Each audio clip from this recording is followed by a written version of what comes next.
pendengar, selamat datang kembali di podcast Keadilan Kita, ruang diskusi yang akan membahas tentang persoalan hukum sosial dan realitas keadilan hukum di Indonesia saat ini. Sebelumnya, aku Ririn. Pada episode kali ini kita akan membahas sebuah tema yang menurut aku sangat penting, khususnya bagi kita mahasiswa hukum, yaitu mengenai mafia peradilan. Masihkah keadilan bisa dipercaya? Tentunya saat ini saya tidak sendiri, tetapi saya akan ditemani oleh teman-teman yang sangat luar biasa. Langsung saja saya panggil, ada Rofi, ada Rafael, Juan, dan Alfi. Halo. Oke, silakan duduk. Baik, teman-teman bisa memperkenalkan diri ulang supaya teman-teman pendengar bisa lebih kenal dekat. Halo, aku Rofi, bisa dipanggil Rofi. Halo rekan-rekan, perkenalkan nama saya Rafael Potasungsong, biasa dipanggil Rafael. Halo, perkenalkan nama aku Alfi. Halo, perkenalkan nama saya Juan Kaisar Muda, biasa disapa Juan. Baik teman-teman, kita duduk saat ini untuk bersaksi. Bersaksi atas apa yang sedang terjadi dengan sistem hukum kita pada saat ini. Pertanyaan besar yang akan kita bawa sepanjang episode kita kali ini, yang sangat sederhana tetapi menurut saya sangat mendalam. Masihkah keadilan bisa dipercaya? Baik, dari pertanyaan yang sederhana namun sangat mendalam tersebut, dari teman-teman mungkin ada yang mau untuk langsung menjawab. Mungkin dari Juan terlebih dahulu. Oke, baik Ririn, dari pertanyaan itu, menurut saya itu bukan lahir dari kekosongan, itu lahir dari rasa sakit, dari cerita-cerita yang seharusnya tidak perlu ada, dari ibu-ibu yang anaknya dipenjara karena mencuri sandal, sementara koruptor miliaran bisa menghirup udara bebas dengan alasan sakit atau kemanusiaan, dari nelayan yang tanahnya disita pengusaha karena hukum berpihak pada. Oke, baik, dari pertanyaan itu Ririn, menurut saya bukan lahir dari sebuah kekosongan, itu lahir dari rasa sakit, dari cerita-cerita yang seharusnya tidak perlu ada, dari ibu-ibu yang anaknya dipenjara karena mencuri sandal, sementara koruptor-koruptor di luar sana itu bisa menghirup udara bebas dengan alasan sakit ataupun kemanusiaan, dari nelayan yang tanahnya disita oleh pengusaha karena hukum itu berpihak pada mereka-mereka ini yang mempunyai uang. Oke, dari saya sendiri ini, saya ingin memulai dari dasar. Mafia peradilan, apa sebenarnya yang kita maksud? Karena kata mafia ini sendiri sudah sangat berat, betul? Sangat. Dalam benak kebanyakan orang, mafia itu organisasi kriminal terstruktur dan hierarki ketat. Apakah mafia peradilan sesederhana itu? Mungkin dari Alfi. Kalau menurutku ya Rofi, justru tidak sesederhana itu. Dan itulah yang membuatnya lebih berbahaya. Mafia peradilan bukan suatu organisasi dengan kartu anggota atau pertemuan yang rutin. Ia adalah jaringan informal, relasi-relasi terselubung, dan transaksi-transaksi yang terjadi di balik layar antara hakim, jaksa, advokat, panitera, bahkan kadang-kadang polisi serta pejabat eksekutif. Mereka tidak memakai seragam yang sama, tapi mereka bergerak dalam sistem yang sama. Dan sistem itu sudah terlalu lama dibiarkan busuk dari dalam. Menurutku sih seperti itu ya. Baik, terima kasih. Dari Rafael, silakan.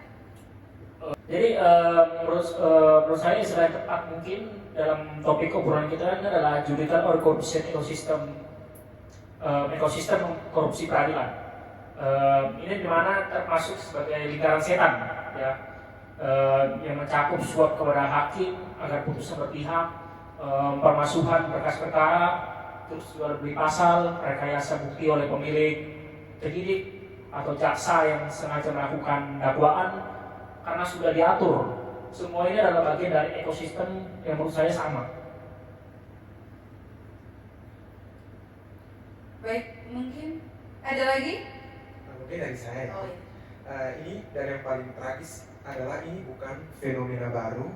Kita tidak membicarakan sesuatu yang baru lahir kemarin. Mafia peradilan di Indonesia sudah diakui keberadaannya sejak era reformasi ya teman-teman. Bahkan sebelumnya, tapi bertahun-tahun terlalu, berganti pemerintahan, berganti Mahkamah Agung, berganti Jaksa Agung, masalah ini masih ada. Dan yang menjadi pertanyaan itu bukan lagi apakah mafia itu ada, pertanyaannya adalah mengapa ia begitu resisten terhadap perubahan pada saat ini. Dan itu yang akan kita bedah satu persatu teman-teman. Tapi sebelum itu, Rofi, kan kamu paling sering mengikuti kasus-kasus konkret ini ya dari yang kita tahu selama ini sebagai mahasiswa hukum seperti itu. Bisa diceritain ke kita satu atau dua kasus yang benar-benar menampar kesadaran kita tentang betapa dalamnya masalah mafia ini. Baik, dari saya ini akan memulai dari yang paling menggetarkan dan paling baru dalam ingatan publik. Kita semua ingat bagaimana seorang hakim agung bisa tertangkap tangan oleh KPK menerima suap. Bukan hakim tingkat pertama, bukan hakim pengadilan negeri biasa, melainkan hakim agung. Orang yang seharusnya berada di puncak piramida keadilan, yang putusan-putusannya bersifat final dan mengikat seluruh bangsa, tertangkap menerima amplop. Ini bukan sekedar skandal, ini adalah pengumuman bahwa puncak peradilan pun sudah tidak steril dan transaksi. Seperti itu. Baik. Dan kalau ini saya tambahkan sedikit, dan kalau puncaknya sudah begitu, bayangkan apa yang terjadi di lapisan-lapisan bawahannya. Betul. Di pengadilan negeri, di kota-kota kecil, di kantor-kantor kejaksaan yang jauh dari sorotan kamera ya, di kantor polisi yang pegawainya bergaji rendah, tapi punya kekuasaan besar atas nasib seseorang. Izin menambahkan dari saya ya. Kalau saya itu ada salah satu contoh yang mungkin kurang viral tapi sangat ilustratif. Ada sebuah penelitian yang dilakukan oleh lembaga think tank hukum. Mereka menemukan bahwa dalam satu lembaran kabupaten hampir separuh dari perkara perdata yang melibatkan sengketa tanah diselesaikan dengan jalan damai di luar persidangan. Jadi artinya dalam kasus tersebut itu langsung damai gitu, tidak ada masuk menjurus pada peradilan atau persidangan. Dan jalan damai itu artinya siapa yang punya lebih banyak uang untuk dititipkan kepada pihak-pihak tertentu, dialah yang menang. Aduh, sangat sadis sih menurutku kalau yang seperti itu. Betul.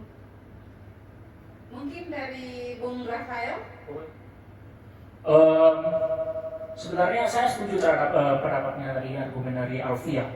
Jadi dalam teori hukum itu fenomena hukum itu disebut sebagai legal uncertainty atau ketidakpastian hukum. Ketika putusan pengadilan itu tidak lagi bisa diprediksi berdasarkan fakta dan norma hukum, tetapi melainkan berdasarkan kapasitas finansial para pihak. Yang artinya seperti saudara Alfia jelas tadi, di mana dalam sistem peradilan kita itu masih ada diskriminasi hierarki sosial ya, di mana dalam sistem peradilan kita itu selaku catur laksa penegak hukum itu masih memandang suatu reputasi sosial orang, di mana orang yang memiliki kekuasaan, orang yang dekat dengan kekuasaan, maka itu ya akan kebal hukum atau karena akan mendapatkan imunitas. Baik, sangat luar biasa ya pandangan dari teman-teman sekalian. Tepat sekali menurut saya apa yang disampaikan Rafael tadi. Dan kita akan melihat bagaimana keruntuhan kepercayaan itu punya konsekuensi yang jauh melampaui urusan hukum semata. Ini menyentuh demokrasi, menyentuh ekonomi, dan menyentuh kohesi sosial. Tapi sebelum kita ke sana, mari kita pahami terlebih dahulu bersama-sama bagaimana ekosistem itu bekerja, bagaimana transaksi-transaksi itu terjadi, dan siapa memainkan peran apa. Oke, baik. Jadi tadi saya sampaikan kita akan membedah ekosistem tadi yang sudah kita sampaikan, siapa memainkan perannya sebagai apa. Jadi mari kita bedah hal itu secara sistematis. Dalam ekosistem mafia peradilan ada beberapa aktor kunci. Yang pertama menurut saya yang disebut sebagai makelar kasus, atau lebih dikenal di masyarakat hukum sebagai Markus. Markus ini bisa siapa saja, kadang advokat nakal, kadang oknum mantan aparat, kadang bahkan keluarga dari hakim atau jaksa itu sendiri. Fungsi mereka adalah menjadi perantara, maka yang menghubungkan pihak berperkara yang mau mengukur dengan tindak pihak-pihak dalam sistem yang bisa diatur seperti itu. Jadi keluarganya mereka itu yang menjadi penghubung antara pihak berperkara yang mengatur dengan pihak-pihak yang ada di dalam peradilan itu. Mungkin dari Rofi? Menurut saya ini ya, maklar kasus atau Markus ini bukan main-main posisinya. Mereka ini punya harga yang berbeda untuk setiap level dan jenis perkara. Perkara korupsi kelas kakap harganya bisa ratusan juta bahkan miliaran. Perkara narkoba tergantung barang bukti yang perlu dikecilkan. Perkara pidana umum ada tarif tersendiri. Ini benar-benar pasar gelap di tengah sistem yang seharusnya suci menurut saya. Kalau menurut aku ya, dan yang sangat menarik dari perspektif sosiologi hukum, Markus ini bukan hanya sekedar perantara suap. Mereka juga berperan sebagai konsultan strategi untuk pihak berperkara. Mereka yang memberitahu berkas mana yang perlu dikabulkan. Lalu ada aktor berikutnya yaitu oknum panitera, di mana panitera ini kan secara teknis adalah pegawai administrasi pengadilan ya teman-teman. Tapi posisi mereka sangat strategis karena mereka yang mengelola berkas perkara di pengadilan, yang tahu jadwal persidangan, yang punya akses langsung ke ruang hakim. Dalam banyak kasus yang terjadi, bahkan yang terungkap, panitera itu menjadi pintu masuk paling utama dan paling awal dalam praktik mafia pada saat ini. Baik, mungkin dari Rafael ada yang mau disampaikan? Saya menambahkan terkait dimensi yang sudah disebut, yaitu peran oknum polisi dalam ekosistem. Proses hukum tidak dimulai dari pengadilan. Jadi teman-teman lihat itu dimulai dari kantor polisi saat laporan itu masuk saat penyelidikan. Dilakukan saat seseorang ditetapkan sebagai tersangka. Disitulah pintu pertama mafia peradilan itu terbuka. Bayangkan teman-teman ya, laporan yang bisa dibuat untuk tidak diproses, penyelidikan yang bisa diarahkan untuk menyasar restu para pihak tertentu, status tersangka yang bisa dipakai sebagai alat tekanan, maka orang itu akan mau membayar agar status itu dicabut karena punya uang atau kekuasaan. Baik, jadi benar sekali yang disampaikan Rafael tadi. Hal ini yang sering kita kenal dengan istilah kriminalisasi. Jadi di mana seseorang yang sebenarnya tidak bersalah dijadikan sebagai tersangka. Bukan karena ada bukti yang cukup, tetapi karena ada pihak yang ingin menekan mereka. Dan sebaliknya, seorang yang jelas-jelas bersalah bisa lolos dari jerat hukum karena punya uang ataupun koneksi seperti itu. Dua sisi koin yang sama, dan keduanya sama-sama menghancurkan kepercayaan publik. Yang pertama, kriminalisasi membuat orang takut menggunakan hak hukumnya karena khawatir dijerat balik. Yang kedua, impunitas membuat orang kehilangan iman bahwa hukum bisa menghukum yang bersalah. Kalau kita bicara tentang jaksa nih ya, bagaimana sih peran mereka dalam ekosistem ini tuh? Jaksa kan ini memiliki diskresi yang sangat besar. Mereka yang menentukan apakah suatu perkara dibawa ke pengadilan atau tidak. Mereka yang memutuskan dakwaan dan dalam sidang mereka yang menentukan seberapa kuat tuntutan yang diajukan. Tepat. Diskresi jaksa inilah yang menjadi ladang sumber praktik korupsi. Dakwaan bisa dipilihkan yang paling ringan meski fakta pendukung dakwaan yang lebih berat. Tuntutan bisa dibuat seminim mungkin. Bahkan ada yang lebih ekstrim. Jaksa sengaja memperlemah pembuktian di sidang peradilan, terdakwa divonis bebas. Ini yang disebut pembebasan terstruktur. Pihak yang ingin terdakwa bebas tidak perlu menyuap hakim, cukup menyuap jaksa untuk bermain kalah. Baik, mungkin dari Juan ada lagi? Dan kemudian teman-teman ada hakim, di mana hakim ini yang menerima suap, dan ini yang paling sensasional dan paling mendapat sorotan publik. Tapi sebenarnya kita harus jujur bahwa hakim ini yang menerima suap secara langsung mungkin lebih kecil jumlahnya dibanding hakim yang terpengaruh melalui tekanan-tekanan sistematik yang lebih halus. Tekanan dari atasan, tekanan dari kekuatan politik di Indonesia, tekanan dari lingkungan sekitar bisa jadi yang sudah lama terkontaminasi dengan peran ini sebagai hakim. Menurut saya begitu sih teman-teman. Oke, luar biasa, sudah mulai masuk ke faktanya di lapangan ya Betul teman-teman. sekali. Mungkin dari Rafael dulu ada yang mau disampaikan? Jadi sedikit aja teman-teman ya. Jadi ada konsep menarik itu dalam ilmu hukum yang disebut substantial corruption atau korupsi halus. Jadi ini bukan tentang amplop yang berpindah tangan, tapi ini tentang hakim yang sadar atau tidak sadar memberikan faktor-faktor hukum dalam putusannya, popularitas perkara, tekanan media, atau keterlibatan politik, atau bahkan sekedar loyalitas kepada jaringan sosialnya. Oke. Dan yang sangat mengerikan ya teman-teman menurut saya dari sudut pandang saya, dalam situasi seperti ini, hakim yang jujur pun bisa menjadi korban dari sistem tersebut.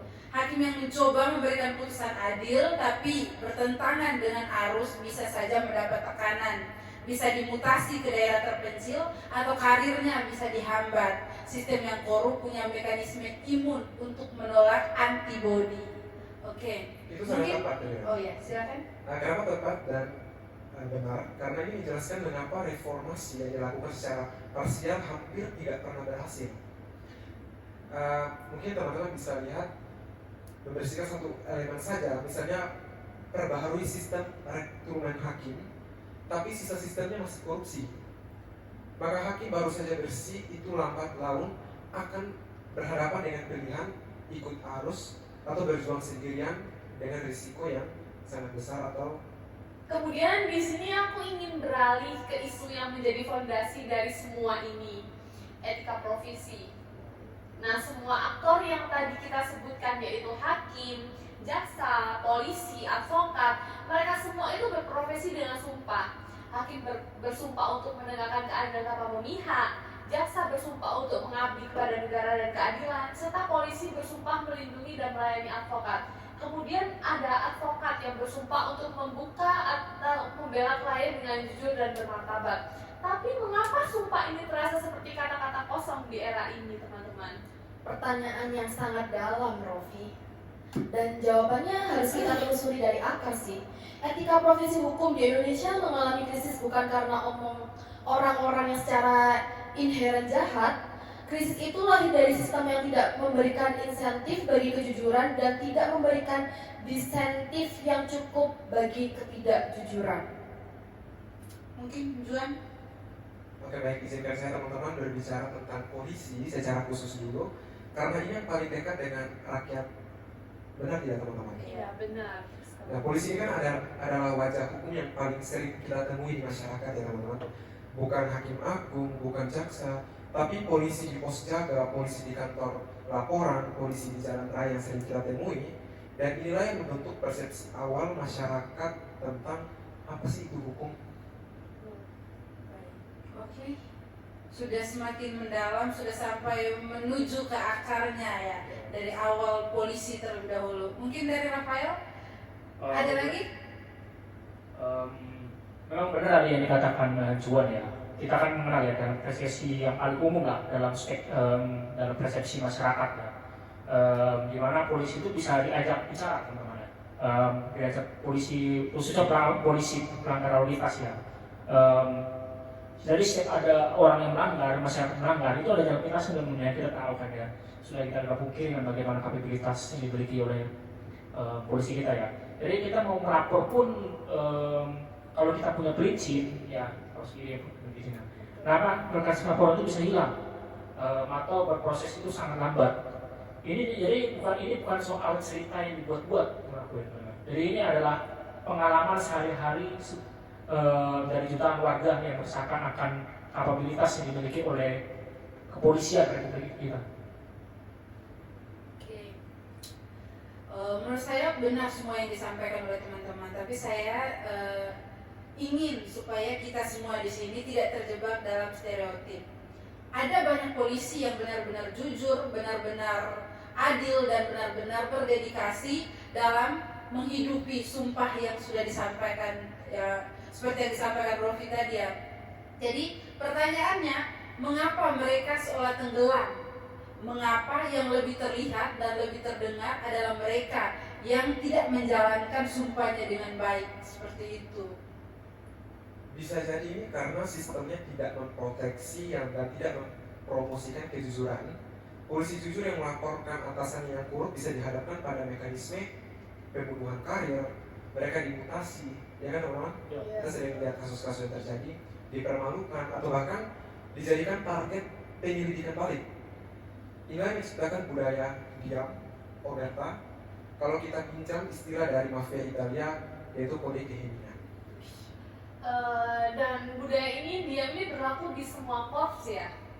Hakim tidak melaporkan hakim lain, jaksa tidak melaporkan jaksa lain, advokat tidak melaporkan advokat lain.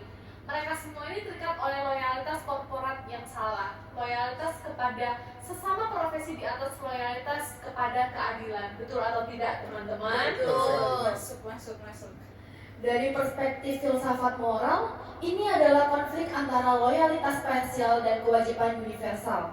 Etika profesi yang baik seharusnya mengajarkan bahwa kewajiban kepada keadilan sebagai nilai universal harus selalu mengatasi loyalitas kepada komunitas profesional, tapi dalam praktiknya tekanan sosial dan struktural mendorong ke arah sebaliknya. Mendasar sekali ya kita merujuk pada mafia peradilan tadi, mulai dari bagian terkecil dari pengadilan sampai kepada yang ada di dalam proses peradilan itu. Tetapi sayang sekali kita dibatasi oleh waktu. Jadi untuk segmen penutup atau bagaimana kemudian kita bisa mempercaya lagi orang-orang yang berada di dalam pengadilan sehingga kata mafia peradilan ini kemudian perlahan mungkin akan hilang ya. Jadi untuk terakhir bagaimana solusinya mungkin kita bahas di segmen berikutnya ya teman-teman. Jadi saya harapkan teman-teman kita bisa bertemu lagi di segmen selanjutnya untuk menutup sesi diskusi kita yang sangat luar biasa mendalam pada hari ini. Seperti itu. Mungkin ada kata-kata penutup dari teman-teman sebelum kita tutup? Silakan. Dari Juan mungkin? Mungkin dari teman-teman yang lain, saya rasa. Oke, dari Rofi. Dari saya untuk hari ini cukup saja. Nanti akan kita lanjutkan lagi di lain kesempatan. Akan kita bahas lebih dalam lagi ke depannya tentang mafia peradilan ini ya teman-teman. Sangat berharap kita dapat bertemu kembali untuk Iya, berdiskusi. harapannya seperti itu ya. Mungkin itu saja. Mungkin bisa bye-bye ke kamera dulu. Kita ketemu di segmen. Halo teman-teman, kembali lagi bersama podcast Keadilan Kita. Jadi hari ini kita sudah berbeda tempat ya teman-teman. Jadi kita akan melanjutkan podcast kita dan pada hari ini kita awali dengan segmen dampak nyata dari semua kejadian-kejadian atau fakta-fakta yang sudah kita bahas di sebelumnya. Kita masuk ke dampak nyata siapa yang paling menderita dari mafia peradilan yang sudah kita bahas sebelumnya. Benar. Langsung saja kita bisa dilanjutkan ya, langsung dari Juan aja yang bisa lanjut. Oke, kita kan sudah bicara banyak tentang sistem, tentang aktor, tentang mekanisme. Sekarang saya ingin kita bicara tentang manusia, tentang orang-orang nyata yang hidupnya hancur karena sistem yang seharusnya melindungi, tetapi justru ini menghancurkan mereka. Kalau mungkin Dari teman-teman, Rafael mungkin. Kalau menurut saya ya, saya seargumen sama Juan bahwa korban mafia peradilan itu tidak punya wajah yang berbentuk tunggal. Ya. Jadi ada pengusaha kecil yang lagi itu sempat digugat ya dengan dakwaan rekayasa karena menolak kongsi dengan sebuah perusahaan atau konglomerat besar di mana yang memiliki koneksi yang luas. Terus di mana itu di kasus itu ada petani yang tanahnya itu sempat dirampas melalui sebuah penetapan putusan pengadilan yang sudah diberi. Ada ibu rumah tangga yang lagi itu suami itu dipenjara dengan tuduhan palsu karena melapor ke polisi tentang tetangga yang ternyata itu punya backingan yang kuat. Wow. Di dalam sistem peradilan kita itu. Oke, jadi itu merupakan dampak-dampak ya dari mafia peradilan kepada masyarakat di bawahnya itu. Dan menurut saya ada juga dimensi yang lebih sistematik selain yang disampaikan oleh Rafael tadi ya. Korupsi peradilan yang menghambat investasi. Nah, ini bukan hanya soal moralitas dari para pelakunya, ini soal ekonomi. Investor asing maupun domestik itu membutuhkan kepastian hukum. jika kontrak tidak bisa ditegakkan, jika sengketa bisnis diselesaikan berdasarkan siapa yang punya lebih banyak uang untuk menyuap pengadilan, maka investasi akan mengalir ke tempat lain yang tidak sesuai dengan tempatnya. Nah, itu berarti lapangan kerja itu tidak tercipta. Pertumbuhan ekonomi itu akan stagnan, berada di garis yang itu-itu saja, dan yang menanggung akibatnya adalah kita sebagai rakyat biasa seperti itu. Mungkin itu dari saya, dari teman-teman. Kalau dari aku sih, ada data yang sangat mengkhawatirkan dari berbagai survei persepsi korupsi.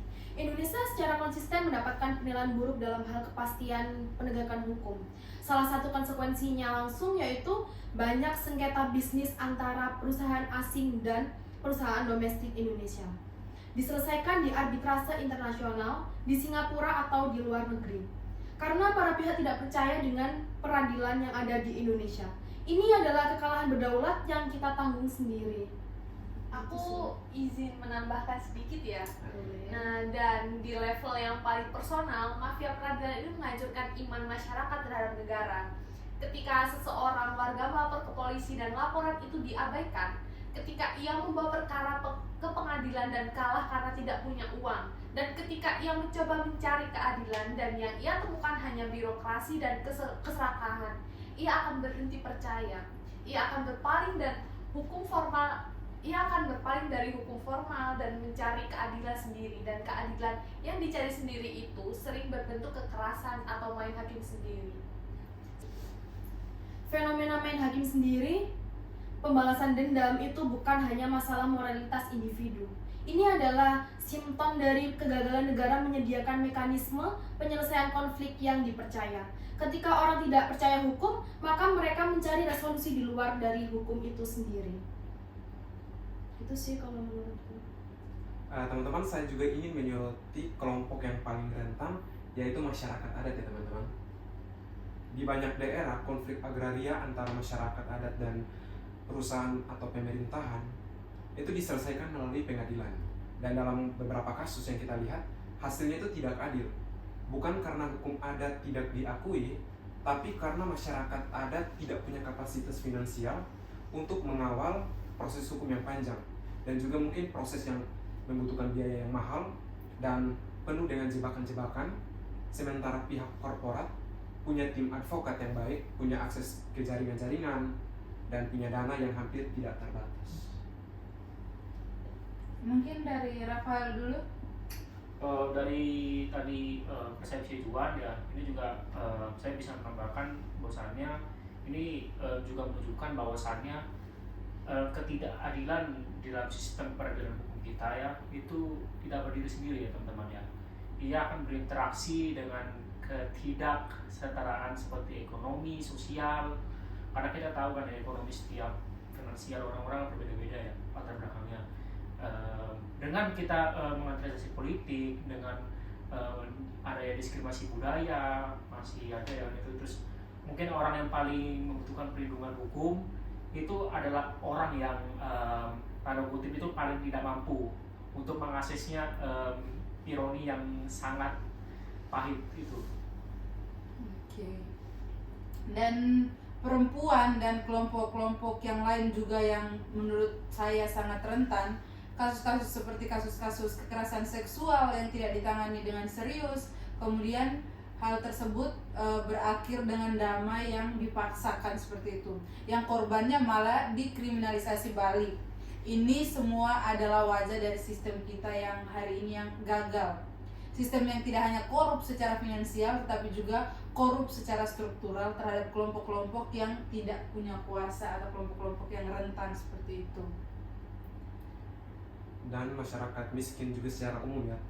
Kita lihat ada penelitian yang menunjukkan bahwa dalam perkara pidana ringan itu orang miskin yang tidak mampu menyewa pengacara yang baik, yang tidak punya akses ke sistem, yang tidak paham terhadap hukum juga, mereka jauh lebih mungkin divonis bersalah dibanding orang dengan kondisi serupa tapi dari kelas ekonomi yang lebih atas dari mereka. Itu bukan keadilan. Ini ada sistem kasta berbasis uang dan koneksi, dan kita menyebutnya sistem hukum. Betul atau tidak teman-teman? Betul sekali. Hampir betul sih dari saya. Dari semua hal permasalahan, pokok-pokok permasalahan yang sudah kita sampaikan tadi, selanjutnya kita akan melihat mengapa hal itu tetap terjadi begitu, mengapa reformasi itu selalu gagal, dan kita akan melihat, mungkin kita akan bahas tentang akar masalah yang lebih dalam lagi dari permasalahan yang sudah kita sampaikan tadi ya. Mungkin dari mengapa reformasi itu selalu gagal, pertanyaan dari saya, mungkin dari teman-teman ada yang bisa mau menyampaikan pendapatnya. Aku dulu Kak, izin ya Kak ya. Ini yang paling menggelisahkan bagi saya. Karena sudah beberapa belas tahun kita melakukan reformasi hukum, KPK dibentuk, Mahkamah Agung diperbaharui, kode etik profesi hukum diperketat, sistem pengawasan ditingkatkan, tapi mengapa mafia peradilan masih ada? Bahkan dalam beberapa aspek tampak lebih canggih dan lebih adaptif dari sebelumnya. Karena kalau kita lihat reformasi yang dilakukan selama ini itu hanya bersifat kosmetik. Karena hanya memperbaiki tampilan di luar tanpa mengubah substansi yang ada di dalamnya. Kita mengganti regulasi tapi tidak mengubah insentif. Kita menambah pengawasan tapi tidak mengubah budaya. Kita merekrut orang baru tapi kita menempatkan mereka dalam sistem yang berada pada sistem lama, yang segera mensosialisasikan mereka ke dalam cara-cara yang lama juga. Oke, mungkin dari Rafael dulu, atau sudah mengantuk? Ada konsep dalam politik ya yang disebut sebagai kecenderungan institusi untuk beradaptasi pada tekanan eksternal dengan cara yang tampak sesuai tetapi tidak mengubah perilaku ini. Pengadilan yang begitu diawasi ketat akan belajar untuk lebih hati-hati dan untuk transaksi dan partisipasi dalam birokrasi administrasi apabila ada suatu sengketa yang diajukan oleh penggugat ataupun tergugat ya. Jadi hal ini bukan untuk prestasi, tapi mereka itu menjadi lebih canggih untuk menyembuhkan praktek-praktek seperti KKN, seperti korupsi, kolusi dan nepotisme yang kerap kali terjadi di negara kita ini. Baik, saya izin menambahkan faktor yang menurut saya itu sering diabaikan ya teman-teman. Dalam hal ini adalah gaji dan kesejahteraan dari aparat penegak hukum itu sendiri. Ini bukan pembenaran untuk korupsi ya teman-teman, tapi ini adalah variabel yang tidak bisa kita abaikan seperti itu. Seorang hakim di pengadilan negeri di daerah yang terpencil dengan gaji pokok yang tidak seberapa dan biaya hidup yang sangat-sangat tinggi, dengan tekanan sosial untuk memiliki standar hidup tertentu sebagai orang yang terhormat, kemudian ia berada dalam situasi yang sangat rentan dari hal-hal tersebut. Kemudian sistem tersebut tidak memberikan cukup untuk hidup dari para hakim yang di daerah terpencil itu untuk hidup dengan lebih bagus, tetapi kekuasaannya memberikan akses ke sesuatu yang jauh lebih besar seperti itu. Ini bukan argumen bahwa gaji tinggi otomatis menghilangkan korupsi ya teman-teman. Skandal Hakim Agung yang tadi sudah sempat kita sebutkan, ia punya gaji yang tunjangannya jauh lebih tinggi dari rata-rata hakim yang bagian bawah seperti itu. Tapi gaji yang sangat rendah menciptakan kerentanan yang tidak perlu dan tidak adil. Nah, reformasi gaji menurut saya menjadi bagian dari reformasi sistematis yang sudah disampaikan Juan tadi, bukan sebagai solusi yang tunggal juga, tetapi reformasi gaji dibarengi dengan reformasi dari perilaku-perilaku yang ada di dalam tubuh pengadilan itu sendiri. Tapi itu ada faktor lain ya yang sering luput dari kita, terutama terhadap perlindungan bagi pelapor. Nah, jika seseorang dalam sistem ingin melaporkan korupsi, apa yang ia hadapi? Mekanisme perlindungan bagi mereka masih sangat lemah. Mereka berhadapan dengan ancaman karir, ancaman keselamatan, dan stigma sosial sebagai pengkhianat. Sementara mereka yang dilaporkan seringkali punya sumber daya yang jauh lebih besar untuk melawan balik. Dan disinilah peran masyarakat sipil, media, akademisi menjadi sangat penting. Pengawasan dari luar, dari jurnalis investigatif, dari LSM, dari akademisi hukum, dari masyarakat umum, ini adalah bagian dari ekosistem yang dibutuhkan untuk membuat informasi atau reformasi berjalan. Tapi sayangnya ruang untuk pengawasan eksternal ini juga sering menghadapi tekanan teman-teman. Mungkin dari Juan? Oke, kalau mungkin dari saya, kita juga perlu menyoroti jurnalis-jurnalis ya teman-teman. Jurnalis-jurnalis yang meliputi kasus korupsi peradilan, mereka itu bisa menjadi target tuntutan hukum. LSM yang membantu korban ketidakadilan bisa dicap sebagai pengacau atau mendapat hambatan dalam perizinan. Bahkan akademisi yang vokal mengkritik sistem bisa menghadapi tekanan institusional. Ini semua adalah mekanisme untuk meredam suara-suara yang bisa menjadi agen perubahan pada saat itu. Itu mungkin dari saya. Ya, menurut aku ya ada satu tambahan gitu ya. Ada satu faktor juga ya. Jadi ada faktor yang sangat itu fundamental di mana ketergantungan peradilan kita itu masih bergantung pada kekuatan politik, eksistensi politik. Di mana sistem yang sehat ataupun peradilan yang benar-benar independen dari eksekutif maupun legislatif. Nah, tapi dalam prakteknya, dalam implementasinya ya di Indonesia itu masih banyak sekali di Indonesia dan di banyak negara ya sebenarnya itu yang berkembang, negara berkembang, dan kemandirian itu masih sangat rapuh. Di mana hakim agung dipilih itu dengan proses yang melibatkan politik. Nah, ada lagi anggaran peradilan itu masih ditentukan oleh eksekutif. Nah, kebijakan yang masih mempengaruhi sistem hukum yang sering lahir dari pertimbangan politik maupun dari perkembangan keadilan tadi. Oke.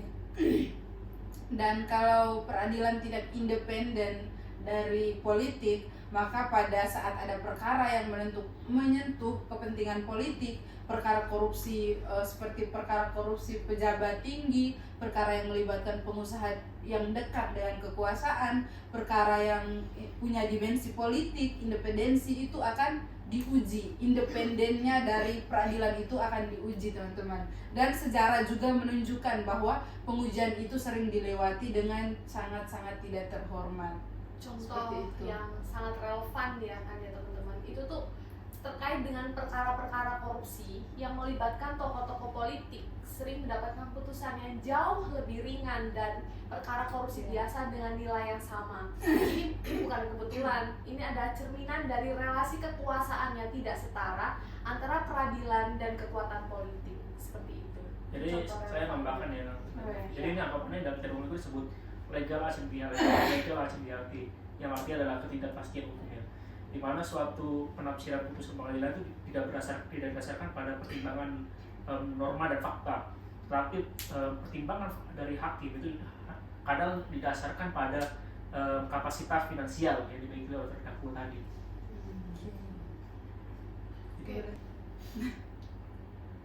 Baik teman-teman, kita sudah cukup panjang ya membahas terkait dengan permasalahan dan contoh-contoh nyatanya. Mungkin selanjutnya kita agak masuk ke dalam solusi dari semua permasalahan itu. Yang pertama kita lihat dari bagaimana teknologi itu berperan di zaman sekarang ya. Jadi bagaimana teknologi dan reformasi saat ini menjadi harapan baru atau hanya sekedar ilusi semata seperti itu. Mungkin dari teman-teman ada yang mau menawarkan solusi atau seperti apa? Dari aku dulu ya Kak ya.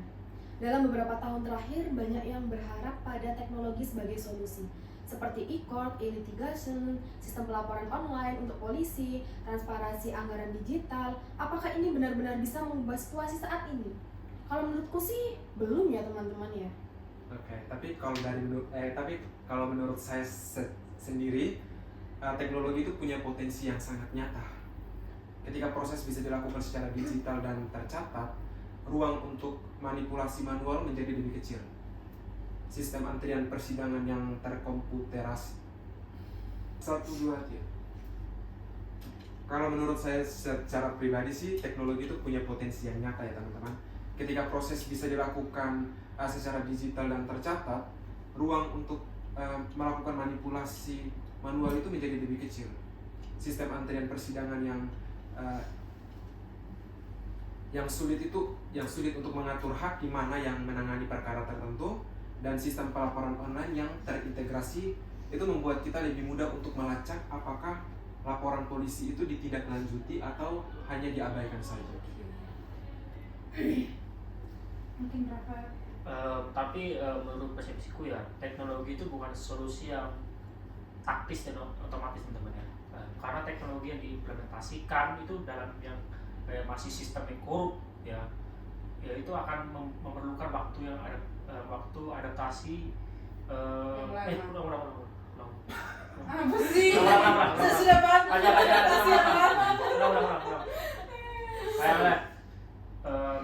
Tapi teknologi itu bukan sebuah solusi yang otomatis sebenarnya.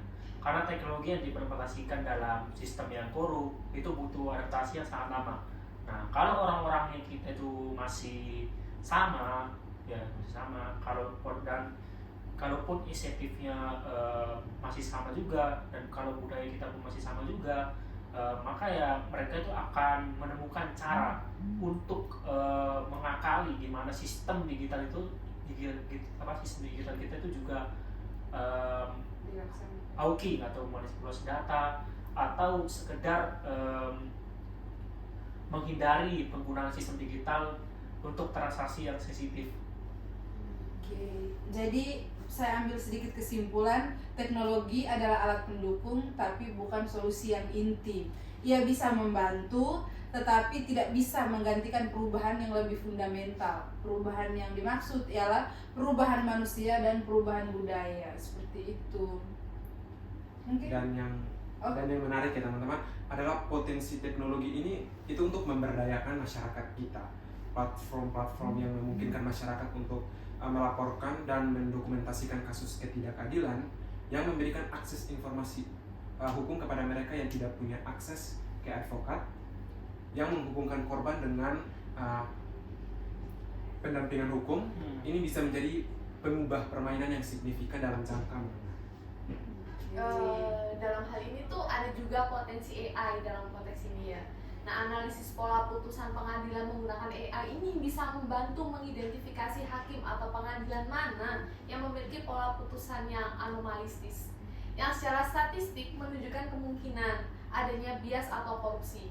Ini memberikan alat baru bagi lembaga pengawas dan jurnalis investigasi untuk solusi ini ya teman-teman. Tapi kita juga harus tetap kritis teman-teman. AI yang tidak transparan dan tidak akuntabel juga bisa disalahgunakan, bisa digunakan untuk memperkuat bias yang sudah ada dalam sistem. Teknologi adalah cerminan dari nilai-nilai yang membangunnya. sudah sangat mendalam ya masuk kepada ininya, solusinya. Kemudian dari teknologi, solusi yang kita tawarkan dari teknologi tadi kan bukan menjadi inti ya teman-teman. Kemudian kita masuk mungkin ke solusi berikutnya yang bisa kita diskusikan, yaitu peran dari masyarakat dan kita semua ini juga merupakan bagian dari solusi seperti itu. Mungkin peran dari masyarakat, Juan, sedikit menambahkan terkait bagaimana peran masyarakat. Oke, saya ingin mengajak kita semua, termasuk para pendengar juga, untuk kita tidak terjebak dalam posisi penonton yang pasif, karena mafia peradilan pada saat ini tidak hanya ada karena ada pejabat yang korup, ini ada karena ada masyarakat yang mentoleransikan itu, bahkan kadang memanfaatkan kesempatan-kesempatan itu. Oke. Rafael? Menurut saya juga ya, itu adalah sebuah pernyataan yang berat, tetapi itu sangat perlu kita sampaikan bahwasannya berapa banyak dari kita yang pernah membayar pengamanan dalam kasus seperti pelanggaran HAM lalu lintas ya, di mana masyarakat ditilang oleh aparat kita, tanda kutip tilang damai ya, tilang damai di mana berapa banyak dari kita yang pernah menggunakan orang dalam teman-teman ya, seperti orang dalam ya, seperti inilah uang dingin lah dalam ini sebuahnya, di mana untuk memperkuat urusan administrasi, berapa banyak dari kita itu yang ketika berhadapan dengan masalah hukum, mungkin langkah pertama yang dipikirkan adalah siapa yang bisa Kita hubungi alih-alih apa hak kita secara hukum ya. Itu kita. Baik. Dan ini bukan untuk menyalahkan masyarakat ya atas struktural yang lahir dari kegagalan negara.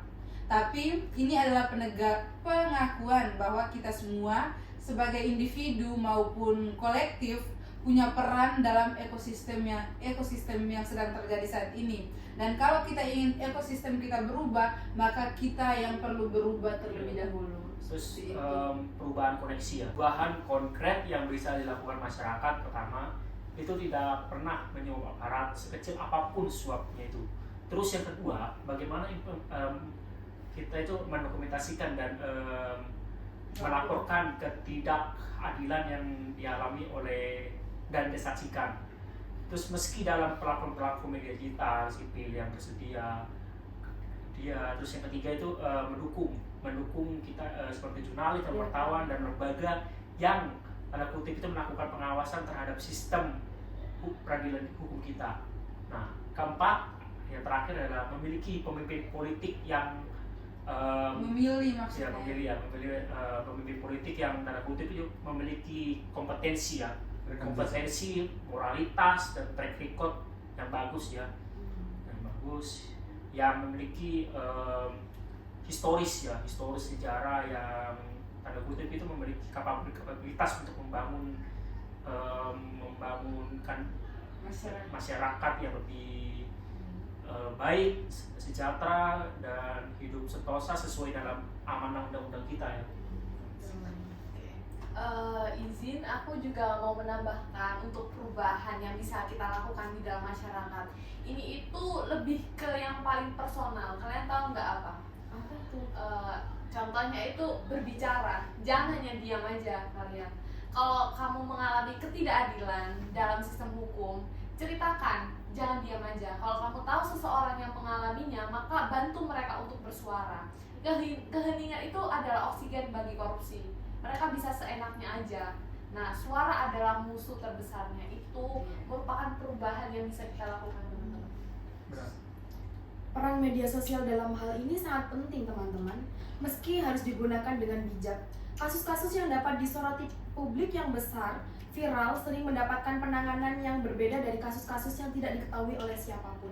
Ini seharusnya tidak demikian idealnya, tapi dalam kenyataan, tekanan publik masih menjadi salah satu mekanisme kontrol yang paling efektif dalam sistem pengawasan formal yang masih lemah, teman-teman. Oke. Mungkin ini kita ngalir aja ya, langsung aja, John. Dan Izin sender ya teman-teman, soalnya agak dan capek ya. dari saya. Silakan, iya. Dan tentunya kita sebagai masyarakat juga kita perlu mendukung komunitas-komunitas hukum yang bekerja untuk keadilan seperti pos bantuan hukum, lembaga bantuan hukum, LSM advokasi hukum, yang dimana mereka ini adalah garis depan perjuangan untuk keadilan yang sesungguhnya. Mereka menampingi orang-orang yang tidak punya suara di luar sana, dan mereka tuh butuh dukungan, baik dukungan moral, finansial maupun dalam bentuk kepedulian kita terhadap mereka. Baik, teman-teman, kita kayaknya sudah sampai di segmen terakhir ya teman-teman, dari semua solusi yang kita tawarkan tadi, baik sebagai mahasiswa ataupun sebagai masyarakat biasa. Kita masuk ke segmen terakhir. Kita merefleksikan akhir dari semua diskusi kita, dari semua yang sudah kita diskusikan, dari semua yang sudah kita sampaikan, permasalahan semua. Satu pertanyaan terakhir, masihkah ada harapan untuk sistem peradilan kita saat ini, teman-teman? Itu sih pertanyaan reflektif terakhir dari saya. Mungkin teman-teman silakan langsung ditanggapi ya pertanyaan terakhir dari saya. John dulu ya. Kita sudah melewati perjalanan panjang dalam pertemuan dan diskusi kita saat ini. Saya merasa berat, teman-teman, dan saya yakin pendengar juga merasakannya, karena saat ini kita sedang berbicara tentang sesuatu yang sangat dekat dengan kehidupan kita, dan harapan bahwa kalau kita masih dalam sebuah masalah, ada sistem yang bisa kita percaya, tetapi dalam kenyataannya menunjukkan bahwa harapan itu sering dikhianati. Oke, Rafael mungkin?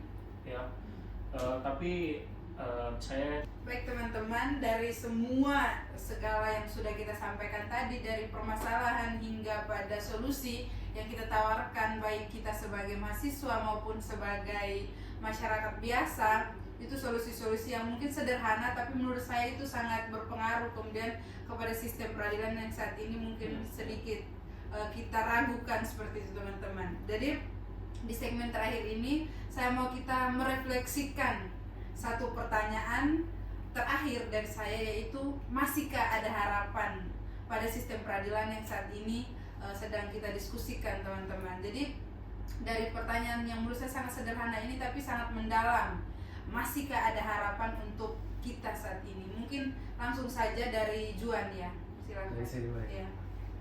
Jadi kita sudah melewati perjalanan yang panjang dalam diskusi kita. Saya sangat merasa berat. Saya yakin pendengar-pendengar juga merasakannya, karena saat ini kita sedang berbicara tentang sesuatu yang sangat dekat dengan kehidupan kita, dan harapannya bahwa kalau kita itu masih dalam sebuah masalah, ada sistem yang bisa kita percaya, tetapi dalam kenyataannya sehari-hari itu menunjukkan bahwa harapan itu sering dihianati, seperti itu. Langsung aja Rafa. Tapi saya tidak mau ya menutup episode ini dengan keputusasaan, karena keputusasaan itu adalah teman terbaik dari ketidakadilan. Ketika kita berhenti percaya bahwa perubahan itu mungkin, tetapi berhenti berjuang, ketika kita berhenti berjuang, maka mereka yang duduk di kekuasaan itu akan ingin tetap ini sistem ini rusak. Maka saya ingin mengajak teman-teman ya untuk kita lepas dari belenggu hierarki. Saya juga ingin kita ingat bahwa di setiap era, di setiap bangsa yang pernah menghadapi korupsi sistematik yang parah, ada titik baliknya. Ada momen ketika sesuatu itu berubah. Momen itu tidak datang tiba-tiba. Ia berhasil dari akumulasi panjang dari orang-orang yang biasa menolak untuk diam, dari profesional yang menolak untuk tunduk pada sistem yang busuk, dan dari pemimpin yang memilih kebenaran di atas kenyamanan. Seperti itu. Dan kita di sini hari ini dalam obrolan yang sesederhana ini adalah bagian kecil dari akumulasi itu. Podcast ini tidak akan mengubah sistem peradilan besok pagi, tapi kalau satu orang pendengar yang mendengar episode ini menjadi lebih sadar, lebih berani untuk bersuara, lebih tidak mau berkompromi dengan ketidakadilan, maka sudah ada perubahan kecil yang sudah terjadi. Dan perubahan besar selalu dimulai dari perubahan-perubahan kecil yang kelihatannya tidak signifikan. Seseorang menolak membayar uang damai ke polisi, seseorang berani melaporkan ketidakadilan meski tidak yakin akan ditindaklanjuti, seseorang memilih profesi hukum untuk memutuskan untuk menjalankannya dengan benar, seseorang menulis artikel, membuat konten, dan berbicara kepada temannya tentang pentingnya integritas dalam sistem hukum. Semua ini adalah benih, teman-teman. Dari perspektif filsafat dan daya ingin menutup dari sudut ini, keadilan bukan sekedar hasil dari institusi yang bekerja dengan baik. Keadilan adalah nilai yang hidup dalam setiap jiwa manusia yang menolak untuk menerima ketidakadilan sebagai hal yang normal. Selama masih ada manusia-manusia seperti itu, selama masih ada jiwa-jiwa marah ketika melihat ketidakadilan, selama masih ada keberanian untuk menyuarakan kebenaran, maka keadilan tidak pernah benar-benar mati. Jadi jawaban dari pertanyaan-pertanyaan ini adalah, masihkah keadilan itu dapat dipercaya? Jadi keadilan yang sebagai cita-cita, sebagai nilai, sebagai aspirasi kita sebagai manusia selalu dapat dipercaya. Yang tidak selalu bisa dipercaya adalah manusia-manusia dan institusi-institusi yang seharusnya mewujudkan keadilan itu. Dan itulah tugas kita bersama dan juga para pendengar untuk memastikan bahwa jarak antara cita-cita keadilan dan kenyataan penegakan hukum menjadi semakin sempit hari demi hari. Baik teman-teman, tidak terasa kita sudah sampai di penghujung diskusi kita yang sangat luar biasa mengisi pikiran kita. Sampai jumpa di episode berikutnya teman-teman. Jangan berhenti bertanya, jangan berhenti peduli, dan jangan pernah berhenti mempercayai bahwa keadilan yang lebih baik adalah sangat mungkin. Saya Ririn, Saya Rofi. Saya Alfi. Saya Rafael. Dan saya Juan. sampai jumpa. Sampai jumpa.